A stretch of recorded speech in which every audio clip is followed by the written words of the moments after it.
How to fix Microsoft Store stuck on acquiring license. 1. Check and improve your internet connection. 2. Double check your current payment method in Microsoft Store. 3.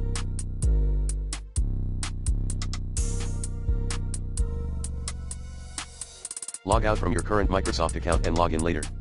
4. Run Windows Store Apps Troubleshooter. 5. Run OSReset.exe. 6. Repair updates Microsoft Store.